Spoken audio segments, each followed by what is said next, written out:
this is an iHeart podcast. Guaranteed human.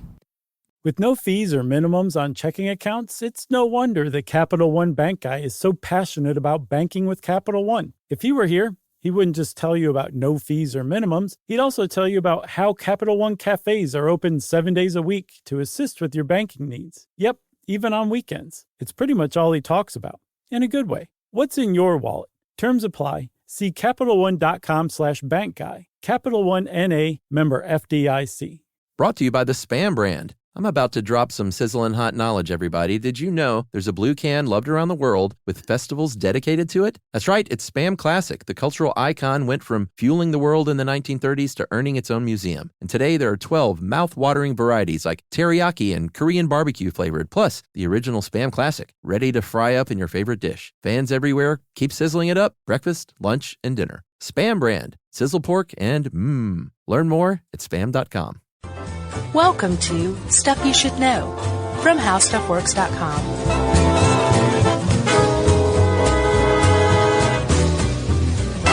Hey, and welcome to the podcast. I'm Josh Clark, and there's Charles W. Chuck Bryant. The W stands for Wayne. They're Wayne Coin. That gets you every time. I know. It's funny to be 45 years old and named after Wayne Coyne. Because he's like 48, right? No, he's 50? in his 50s. 52? But it would be weird. I would have been named after a very, kindergarten age Wayne Coyne.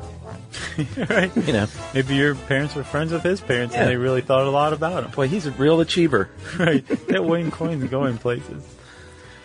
Okay. That was a weird sidetrack. It was already out of the gate, man. Mm-hmm. How you feeling? I'm good. Got a lot on your plate, got a lot going on. Meh. Oh, you know what today is? What?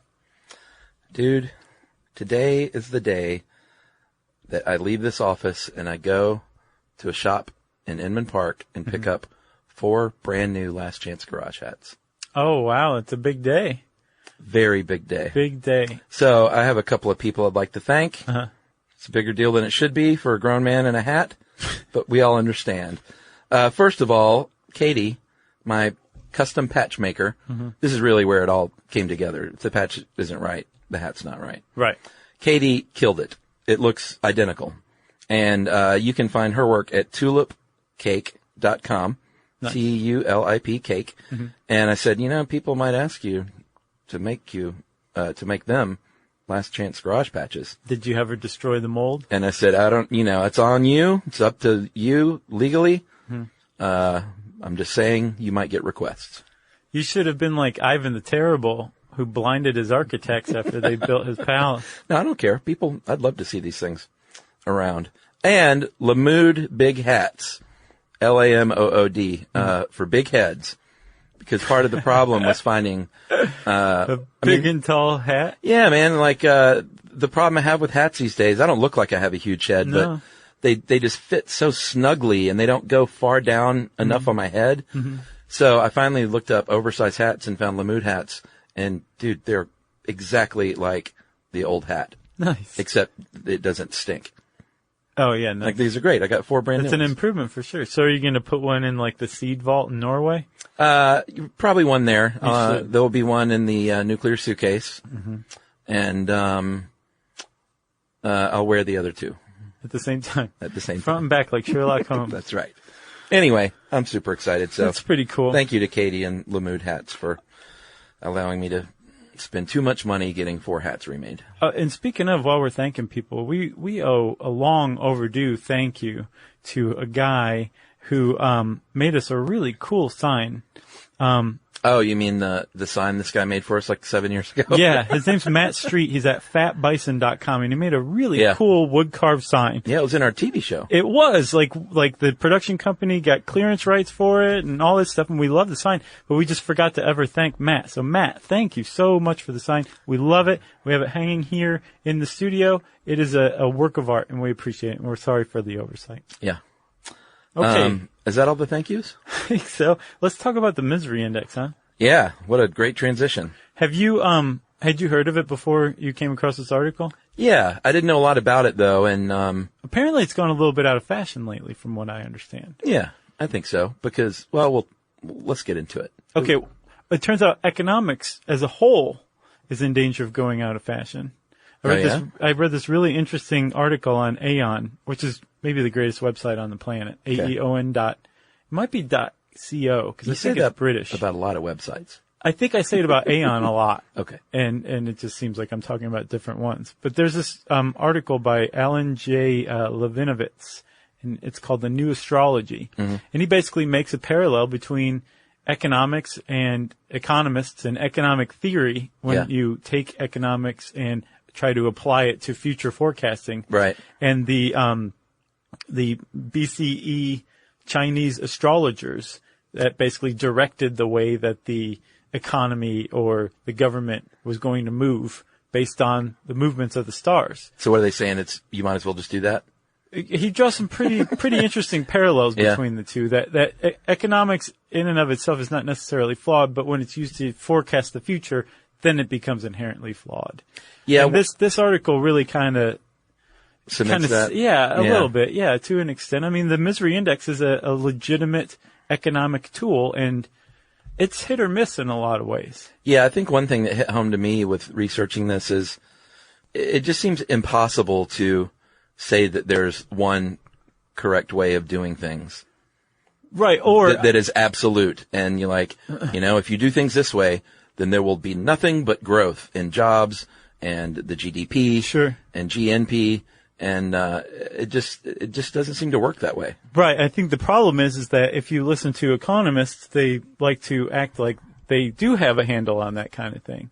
But if you really look into economics, it's very politicized. There's liberal economics and there's conservative economics, and the fact that each one's saying it's right kind of makes you think that maybe no one is, But the misery index actually it started out from a guy who was pretty good at walking the line between conservative and liberal economics.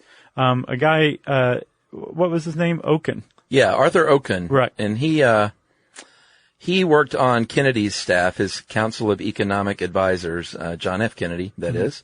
And he was, I get the feeling, one of the main influences in talking Kennedy, who initially did not necessarily agree, but talking Kennedy into kind of trying to enact both conservative and liberal economic policies simultaneously. Right. The U.S. was in a recession when Kennedy took office in 1961.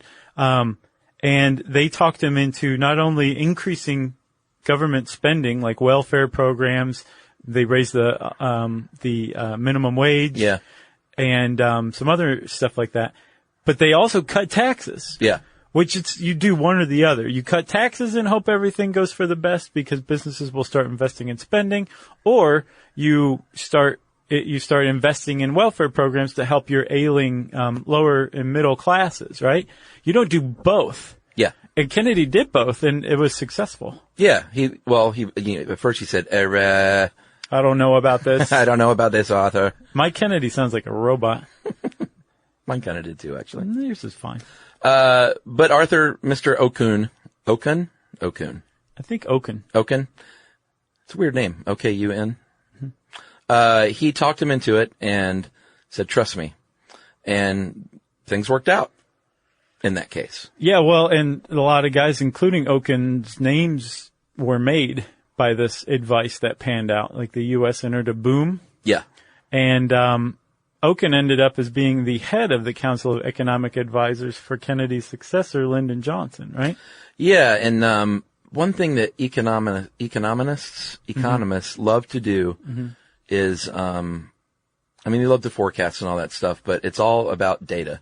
Sure, and man, they love to pore over data. Yeah. Like stuff that makes the average person, their mind bleed from boredom. They just find it fascinating. That's what they do on Friday nights. Friday nights, they pore over data, historical data, trying to find, it's like the big puzzle, and they're all trying to solve it. Right. So they pore over this data, Okun did, and he said, you know what? I noticed something here. Between 1948, when we started recording some decent unemployment rates. Right.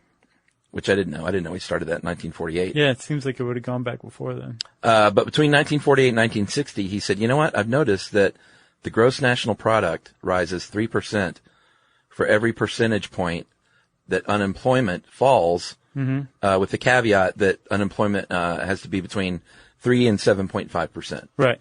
Which is a pretty bold statement to say, I've noticed this is a definite trend. It is, and it came to be called Okun's Law because it was verified. Other people poured over the data and like, this guy's right.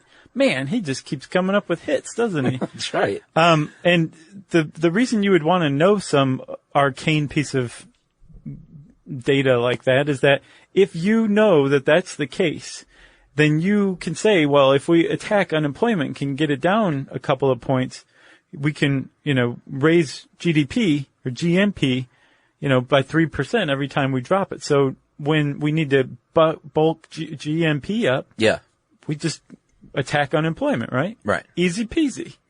Yeah. And everyone said, thank you, Art. Yeah, things worked out pretty well for a while, but then the 1970s came along. And we're going to talk a little bit about stagflation now, but if you haven't heard it, we have a pretty good episode. Was it good? I think so. Okay. It's called What is Stagflation from February 24, 2011. Yeah, I think as far as our economics episodes, it was not bad. Okay. I went back and listened to a lot of it. Oh, okay, good. Before I got bored. So it checks out? Yeah, the first 3 minutes were great. Sweet. But yeah, go back and listen to that. But, like he said, he served as chairman of the CEA for Johnson. And then in 1973, a very, unfortunate thing happened that kind of ended up rocking the world and the United States in particular, with our economy. So we're going to take a break and we're going to talk, when we get back about the Middle East.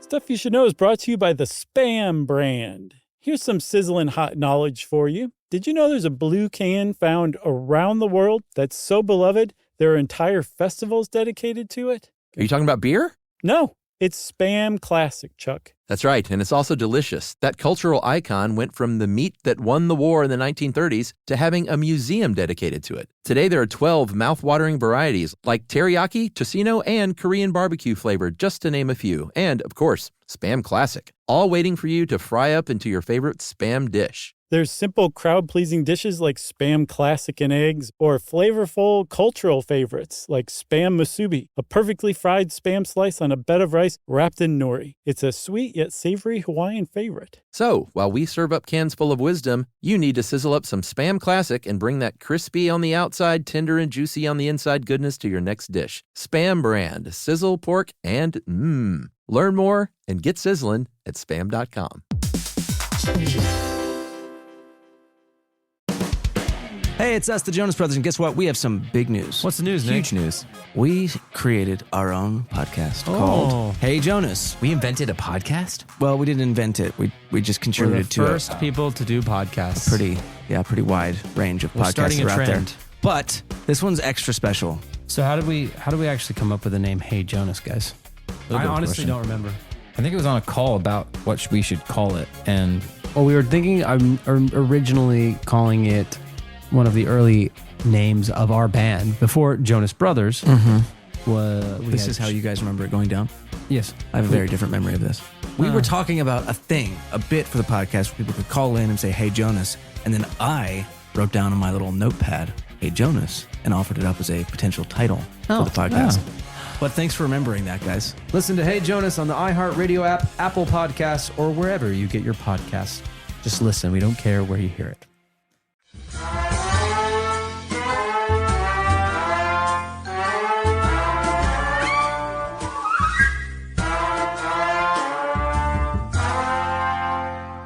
All right, what happened in 1973? I'm 2 years old. I am -3. Okay. The Arab oil embargo happened, right? That's right. So at the time, until very recently, the U.S. was super dependent on foreign oil. Yeah. Like other countries we wouldn't even sit down at the table with, we were getting oil from, right?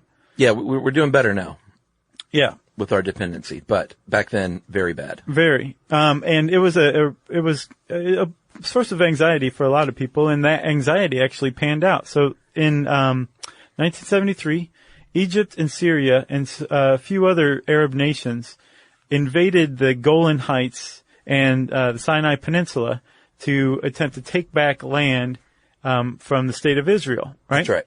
The U.S. Was found to be supplying arms to Israel. So as far as the Arab states were concerned, the U.S. had cast its lot on Israel's side. Yeah. And they were fairly peeved about that. So they literally shut off the tap of oil flowing to the United States and to other countries that were found considered to be on the side of Israel in this war. Huge deal. It was an enormous deal. This foreign dependency and the precarious situation that it placed the United States in came to pass. And the price of oil rose 37%. The long lines at the gas station were never seen before or since, even after the financial crisis of 2008. Yeah. It was just insane. There was gas rationing in the United States in 1973 because of the oil embargo. And after a while, the taps were turned back on. But that shock to the system screwed the economy up for a decade. Yeah, inflation went out of control, and another unfortunate thing happened. Along the same timeline, unemployment started to creep up. And these two things happening at the same time is devastating. Yeah, and up to this point, so first of all, the U.S. had never had a shock to the system like that. That was one thing. Yeah, it wasn't a gradual thing. It was abrupt. Yeah. But the other thing is when you have something that has never happened before, you can look at it and say, wow, what happened? And new things that have never happened before come out of that. And one of the things was inflation and unemployment going up, because up to this point, economists just assumed that the two were mutually exclusive. Sure. Like if inflation was up, prices were high, that meant that companies could go out and hire more people. Yeah. So unemployment, of course, would be low. Yeah, it kind of made sense. Well, not after the oil embargo. Yeah. The shock to the system led to, like you said, high unemployment rates and high inflation. And it was a miserable time. Yeah, and that was called stagflation. Mm-hmm. It also led to skateboarding, as we all know. Oh, yeah, because of the pools, right? Yeah, they could in Cal. Well, actually, that was the drought. But I think the drought was also tied into the economics. Sure. But they couldn't fill up swimming pools, so they started skating in swimming pools. Well, yeah, if you have a drought, then you lose your crops, and if you lose your crops, you lose money, a significant sector of money. Exactly. So, good news, we have half pipes now. Right. And quarter pipes. And Powell Peralta. And Peralta. They're still around, right? I think so, yeah. Of course. Bad news is, like you said, it had a devastating effect for many, many years on the United States. Right. So Oken starts to look around. He said, you know what? Things are pretty bad here. One might even say miserable. I haven't gotten any acclaim for a while. Yeah. Nothing's been named after me in a while. All right. So let me create this new method for looking at, the economy. And it turns out to not be like a look over a period of time or anything, but just sort of like a Polaroid of that day. And not just that day for like the country as a whole or for the Fed or anything like that. But what he did that was different was he looked into what it was like that day or that year for the average American. Yes. In their daily life. Right. And he called it the misery index. Yeah, and it was very rudimentary. At the time, it was just a simple calculation of the yearly rate of inflation plus the unemployment rate. Yeah, so if you have like 5% inflation and 2% unemployment, you have a 7% misery index. It's as simple as that. I don't know why it got so much, why it was hailed as a big deal. Because I think Oken had a knack for noticing things that seemed obvious in retrospect. But at the time, no one had ever noticed before. Okay. I'll buy it. Thank you. Why not? All right, so now he has this index, and not only can he look at a snapshot of that day, he can go back, because he was a data wonk, and he could look at data throughout history. Well, at least to 1948. Yeah, which is when we started recording unemployment, like we said. Which must have been frustrating for him, because our inflation rates data goes back to 1914. But that's only part of the equation. Well, so he must have been like, oh, man. Sure. And to be able to look at the Great Depression, you could have learned a lot, Sure. So he went and he looked back and he says, here is what we've noticed. And this is so obvious to me, that presidents and political parties are brought in and out of office largely depending on how the economy is doing. Yeah. But they kind of proved it.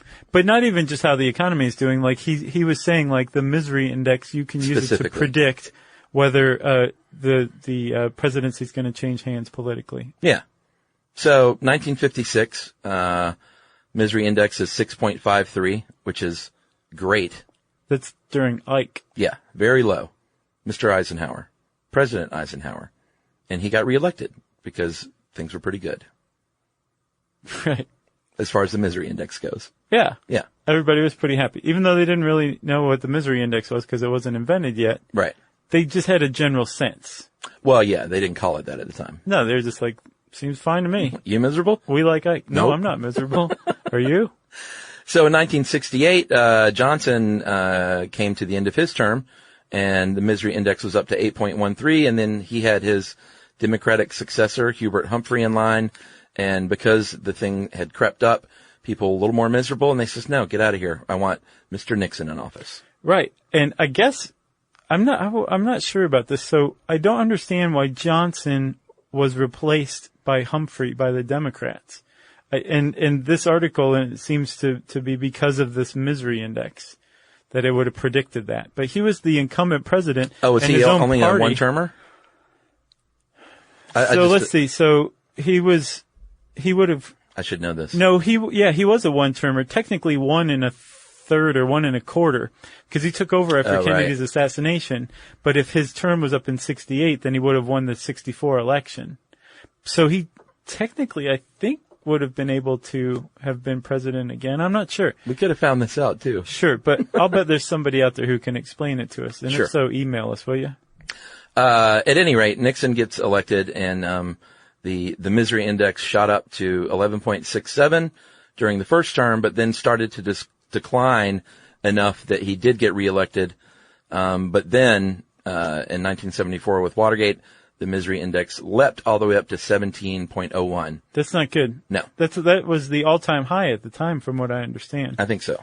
And that happened around 1974, which meant that when Watergate broke, some people who really subscribe to the misery index say Watergate might not have been quite as big a deal if the misery index had been low at the time. Right. He might have been able to squeak by without resigning or being Sure. forced out of office. I think everyone has more leeway if things are great. Sure. You know? But his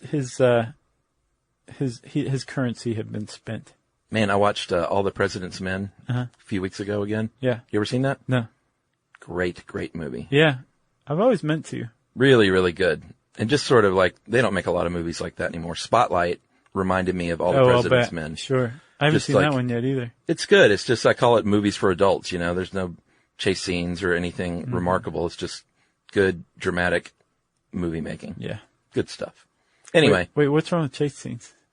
Huh? What's wrong with chase scenes? No, there's nothing inherently wrong with a Just chase kidding. scene. But I know what you mean. just for the sake of a chase scene, which we see a lot of these days, you know what I mean? Like Mark Ruffalo's chasing a priest in a car in Spotlight. Yeah.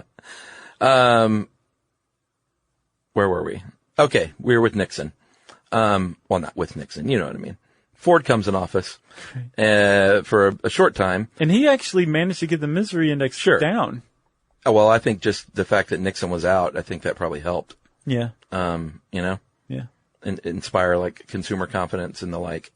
So it crept back down to 12.66, but not enough to keep the Democrats and Jimmy Carter from coming into office. And Carter actually cited the misery index. Yeah, It was relatively new at the time. Yeah, he talked too much about it. But it was a gee whiz thing that you Yeah. could really just point to, like this plus this. This is the misery index. Yeah. Can you hear me? Yeah. That's my quote.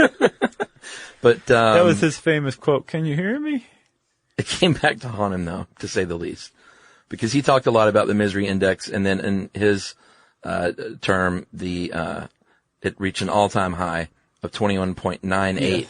Yeah, which, man, I really think that shock to the system under the oil embargo and plenty of other stuff, this stuff gets laid at Carter's feet, I think, unfairly in a lot of respects. Well, I mean, I would love for someone that really knows their stuff to explain to me exactly how much a president's influence has on the economy and how long it takes for that to bear fruit.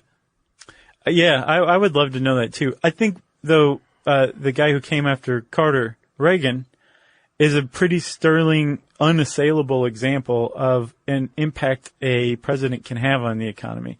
Whether you agree with his politics or his economic policies or not, he most decidedly had an effect on the economy. Yeah, I just remember hearing one time, I need to look this up, but somebody told me once that the economic impact of a 4-year term is felt the most like 8 years later or something. Yeah, that makes sense to me. Economies don't move on a dime. Yeah, I don't know if that's correct. Big, hulking, lumbering things that aren't fully understood by anybody. Yeah, it's interesting to me now more than ever before, though. Because remember, economics used to just bore me to tears. I know. I was really, really surprised when you suggested this one. It's slightly more interesting to me now. What changed? Oh, just wondering things like that, and during an election season. Yeah. Like, are the decisions we make now going to affect us in 1 year, 2 years, 8 years? Yeah. Well, if there's any economists who are still listening after that initial remark about the new astrology, we'd love to get a primer on how long it takes for a president to impact an economy, if they do at all. And I'm sure it's a range, Sure. It's not like starting at 8 years. And really, honestly, was Carter that bad, or was he a victim of cross stars? Yeah, I mean, you can make a case for a lot of ills of presidencies not being directly at their feet. Well, you remember that that Simpsons where they unveiled a statue of Jimmy Carter in Springfield, and on the pedestal it says "Malaise forever," and somebody goes, "Jimmy Carter, he's history's greatest monster." Poor Carter. So, like we said, it came back to haunt Carter because he talked a lot about the index. It rose a lot. Then Reagan came in and was like, well, let's talk about that misery index that you like to talk about so much. Right. That's at an all-time high. Reagan got in there, knocked it down to 9.55 by the end of his term, enough to get Bush Sr. in. It inched up some. Then Clinton was able to it didn't go up that much, though. And I read an interesting article today on whether or not Ross Perot really got Clinton elected, because that's sort of the popular thought. He was a spoiler? Yeah. I could see that. But he was definitely more in line with Bush Sr.'s policies than Clinton's. Well, or at the time. Yeah, you would think, but I read one article that said that it was kind of a myth that basically that Clinton won by 6 million votes, and it would have taken 75% of Perot supporters to have been aligned with Bush. And supposedly exit polls showed it more like 38 to 40%. And so they're saying it's sort of a myth that Perot swung the election to Clinton. I see. But, I mean, that was one person's opinion, so who knows? I've been reading a lot about, that suspicion you can't quite kick, that there's really no difference between Republicans and Democrats these days, that they're really just kind of all in the same little club. I think people feel that way sometimes. I've been reading a lot about that, and apparently it's all based on neoliberalism. That's like the key. Oh, yeah. And there's a lot of, if you look into neoliberalism and the policies of neoliberalism, you realize we're like living in the thick of it, but everyone's kind of blind to the idea that it's just a single thing that basically everybody in power subscribes to. Right. And that it has a trickle-down effect of screwing over everybody below the top. Yeah. But just the name itself seems totally fine, but it's interesting. Yeah, I researched that a little bit lately too. Yeah. There's been some good articles. We totally should. Yeah. Let's do it, Chuck. Agreed. Man, we're going to get some emails for that one from billionaires. Yeah. So let's just finish out this quick little recap. Clinton brought it down to 7.35. Things were great. Bush Jr. gets elected, despite the fact that Clinton had a low index. Well, it depends on how you look at the 2000 election. Well, we should do one on that one too. But that's considered one of those rare instances where the misery index didn't indicate where it was going to go. But you could also say, it might have. Sure. Had things gone slightly differently in the Supreme Court. George W. Bush, the index rose from 7.35 to 11.4. And then Obama came in, it went down to 7.87, but another weird flaw in the system is exposed there because, despite the fact that the misery index was lower, things were not good. The stock market had crashed. Unemployment was rising at a rapid rate. And they said, it basically was another example of like, look, this misery index isn't all it's cracked up to be. Right. So let's work on it. Yeah. I think a lot of people said this is too simplistic. You can't rely on this. Yeah. But we'll talk about some of the additional factors that people have worked into the misery index after this.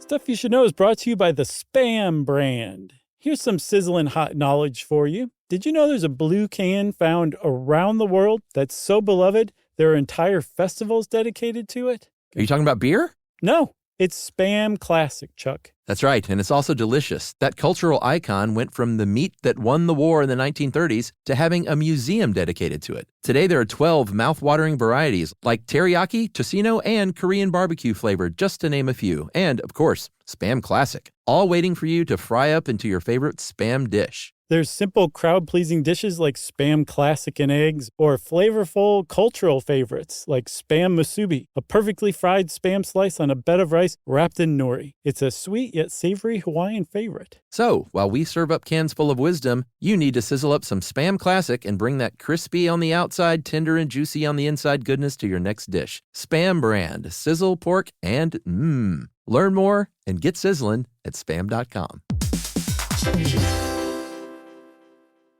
Number one hits, millions of records sold, awards, sold out tours. You think the Jonas Brothers are satisfied? Nope. It's podcast time. We get to ask other people questions because we're sick and tired of being asked questions. Hey Jonas is available now, and their first guest is a big one, Paul Rudd. You know, Steve Carell is a great singer. Didn't he tell you not to audition for The Office or something? I told him. Whoa. We were filming Anchorman. Clearly, I was the idiot. Thank God he didn't listen to me, right? Listen to Hey Jonas on the iHeartRadio app, Apple Podcasts, or wherever you get your podcasts.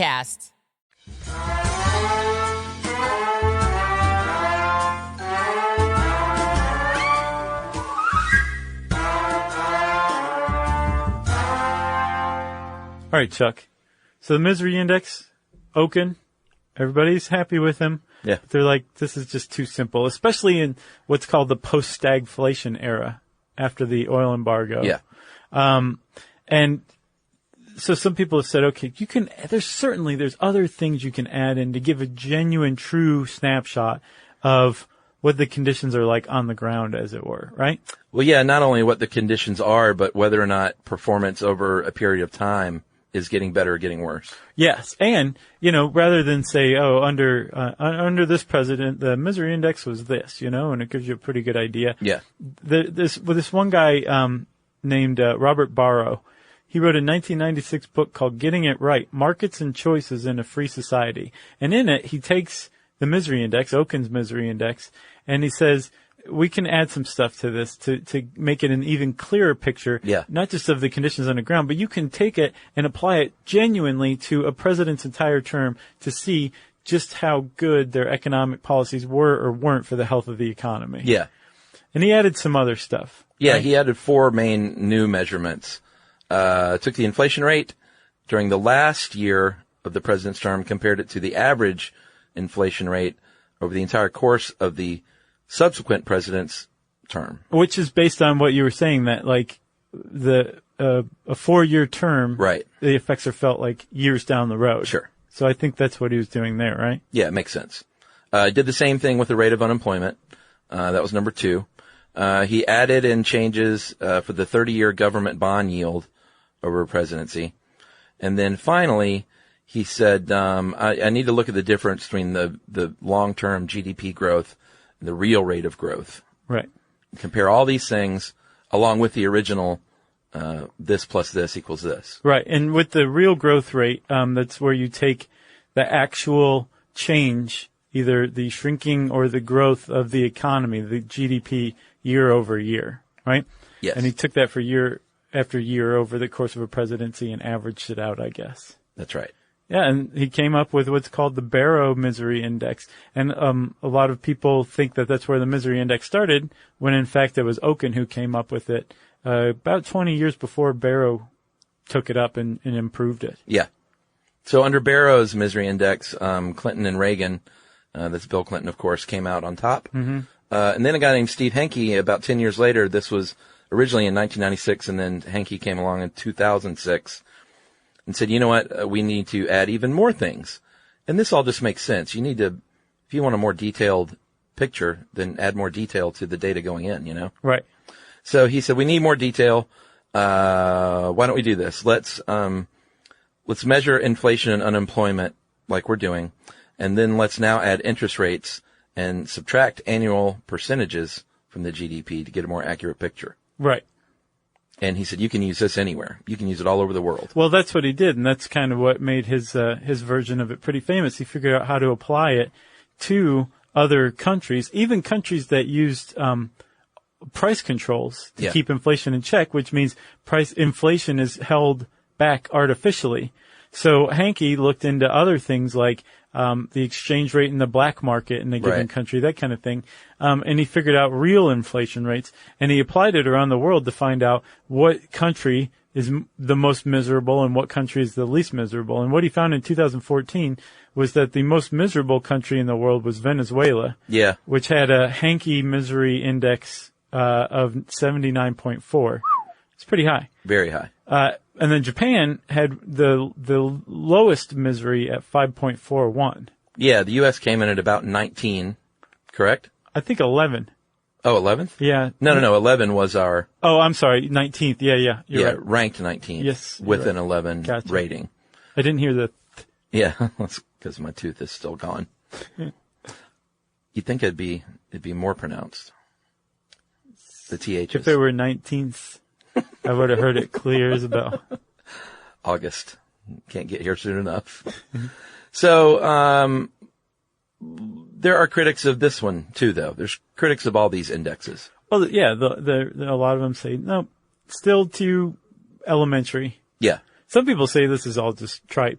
Like you can't use this stuff to make any real predictions. You could use it to look back at the past, but to use it for the future, probably not. But some people do believe in the idea that if you have enough data, and the right kind of data, you can get a clear picture of misery. And again, that's what we're after here. Like, the whole point of the misery index is to figure out how unhappy and just low the average person in a country is feeling at that moment. Yeah. Right? So, HuffPo actually came up with a pretty good one. HuffPo. Boo! Yay! In 2009, HuffPo came up with what they called the real misery index, right? And so a lot of people cite the use of what's called U3 unemployment statistics. Yeah. Which when you hear unemployment numbers in the news, that's what you're hearing. That's what the Bureau of Labor Statistics issues as the official unemployment numbers, right? Yeah, and that's the very first thing that people will say if they want to poo-poo the unemployment numbers. That these are just false numbers. Yeah, if someone says, hey man, look how great X-president is doing, look at the unemployment rate. Right. They say, man, they're just using the U3. Right. They need to use the U6. Wake up, pal. Yeah. Open your eyes. Which, is valid. Well, yeah, so the BLS has 6 measurements of unemployment, U1 through U6, and U6 is the broadest. Yeah. It includes people who are so discouraged with the state of the job market that they've given up looking for work and are just like have given themselves over entirely to Judge Alex. Sure. Right?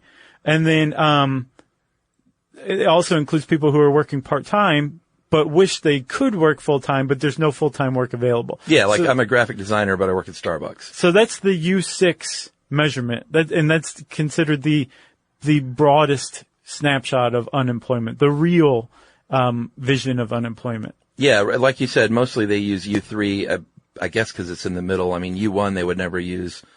U2. Everybody used to like, but not anymore. I still like U2. Do you? Good. Yeah, not like I used to. I'm not poo-pooing anything.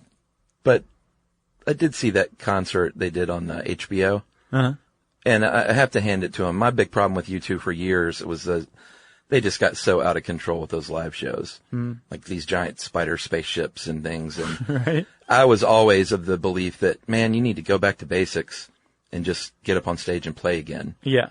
And that's what they did with this new tour. I mean, there was a cool visual element, but the stage setup and the way they did it was very much back to basics in it. That's cool. I think they really connected with fans again. Yeah, that's got to help. Yeah. Because you can only when the interactions between you and the fans rather than the fans and giant spiders. Yeah, you can only go so far in that direction. I think they realize that. Sure. Anyway. Way to go, you two. I'll defend those guys. Even though I know everyone in the world generally wants to punch Bono in the face. I know. I'm not one of them. It's got to feel weird. I like him. Yeah. I'm on record. Sure. Bono, if you're listening. Well, if your Jared indicator is any predictor, Bono's going to come out to be canonized one day. If what? Oh, yeah. You know, you're like, there's something about Jared. I don't like him. And, you know, we found out about Jared. Right. And then so now you're saying, I like Bono. Good guy. Something's going to, like, they're going to find a cure for cancer in his saliva or something. You never know. So did we even mention what kind of outrageous numbers they came up with?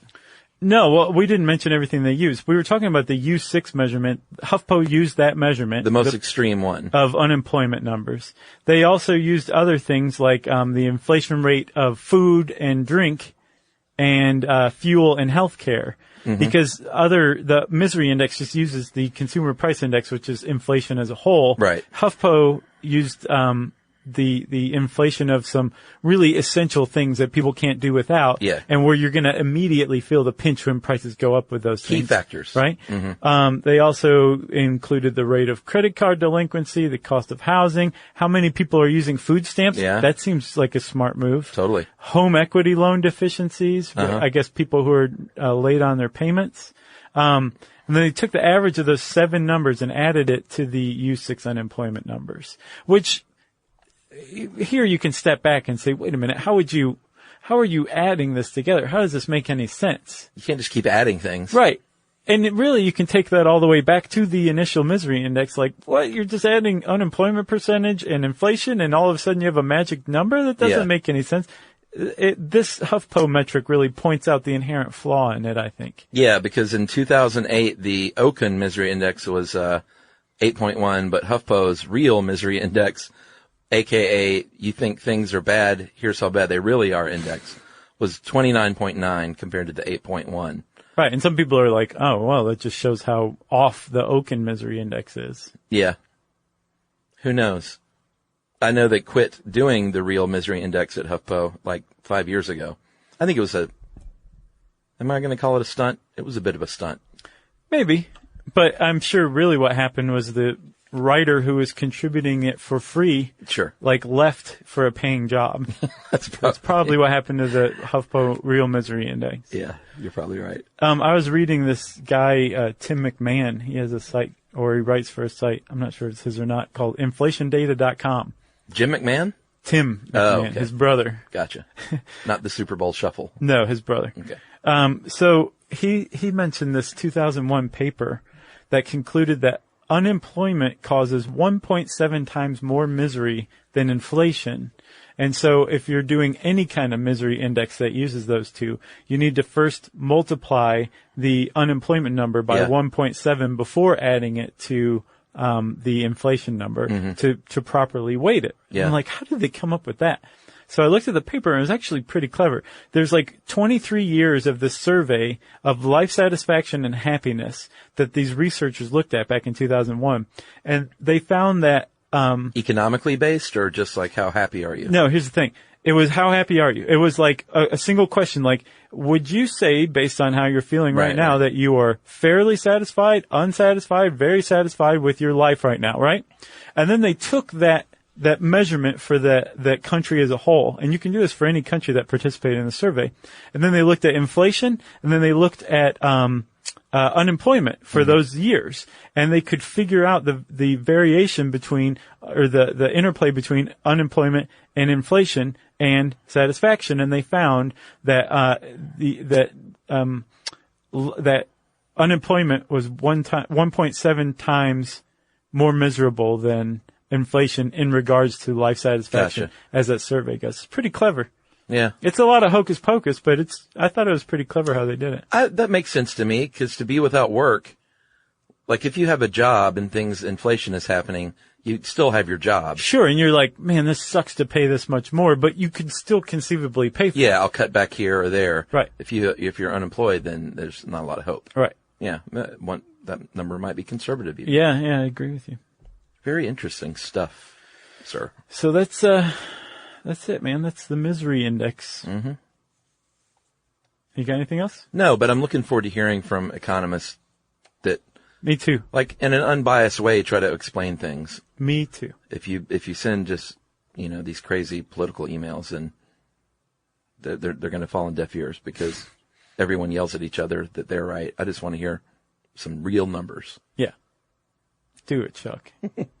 If you want to know more about the misery index, you can type those words in the search bar at howstuffworks.com. And since I said search bar, just plain old search bar, it's time for listener mail. I'm going to call this follow-up on Vocal Fry once again. Oh, yeah. Regarding Vocal Fry, guys, you guys were offended because someone said Vocal Fry was repulsive. But there is another side to this, dudes. I suffer from a neurological disorder known as misophonia, which we totally should do a show on this. I agree. It's a condition where a person has extreme emotional response to commonly occurring sounds. And I remember hearing a lot of times it's like people chewing noises or gum or whatever. He said, in my case, my trigger noise is the high-pitched S sound when some people speak. It feels like my brain is cringing, as if an allergic reaction is taking place. Cannot stress enough, this is not a mere annoyance. It's a legitimate mental disorder that can vary greatly in severity. I don't visibly freak out when I hear my trigger noise, but it really kills me inside. It gives me an instant headache, and which is why I will get away from the noise if at all possible. I believe in avoiding complaining in life and playing the victim, but this disorder really has made my life like a subtle hell.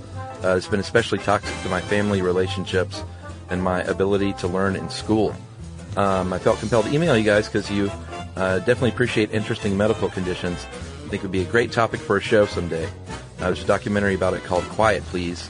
And if you watch the trailer, you might be inspired to watch it to learn what the condition is. Oh, yeah. Huge thanks to everyone at Stuff You Should Know. You make the mundane parts of my life interesting and educational. I'm going to anonymize this from Texas because I didn't hear back from him. From Tex? Yeah, Tex. P.S. I was in disbelief when Chuck said he had not seen Billy Madison or Happy Gilmore. That's a good P.S. Believe it. It's a good postscript. And post PPS, right? Not PSS. I think it's postscript. Yeah, but people often put PSS. It doesn't mean anything. Do you think Stuff You Should Know could ever become a television show? Well, Tex. Never. We actually did that. We found out the hard way that it came. Yeah, we did a TV show on the Science Channel, and it ran for one full season that played out over the course of several days. Which we'll always have, Chuck. We'll always have that season of television we did once. It lasted 9 or 10 days. Yeah. Let's just show them all at once. Yeah. Out of order. But you never know. We might get another shot at stardom. But we're not looking to. No. I like it in this room where no one's looking at us. Yeah. Jerry doesn't even look at us. No, she just sits there looking away in disgust. That's right. Good idea about the misophonia. I think we mentioned that before. Like I really like that Vocal Fry episode, and that was the one thing that I wish we would have mentioned because it's a legitimate thing that it does affect some people. Yeah. But yeah, look for a misophonia episode at some point in the future. Text. If you want to get in touch with us, we're all over social media. We're on Twitter and Instagram at SYSK Podcast. We're on Facebook.com/StuffYouShouldKnow. You can send us an email to stuffpodcast@howstuffworks.com. And you can join us at our very own home on the web, StuffYouShouldKnow.com.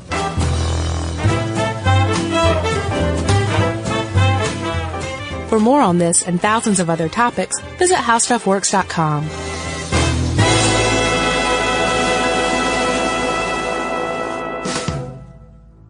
Brought to you by the Spam brand. I'm about to drop some sizzling hot knowledge, everybody. Did you know there's a blue can loved around the world with festivals dedicated to it? That's right, it's Spam Classic. The cultural icon went from fueling the world in the 1930s to earning its own museum. And today there are 12 mouth-watering varieties like teriyaki and Korean barbecue flavored, plus the original Spam Classic, ready to fry up in your favorite dish. Fans everywhere, keep sizzling it up, breakfast, lunch, and dinner. Spam brand, sizzle pork, and Learn more at spam.com.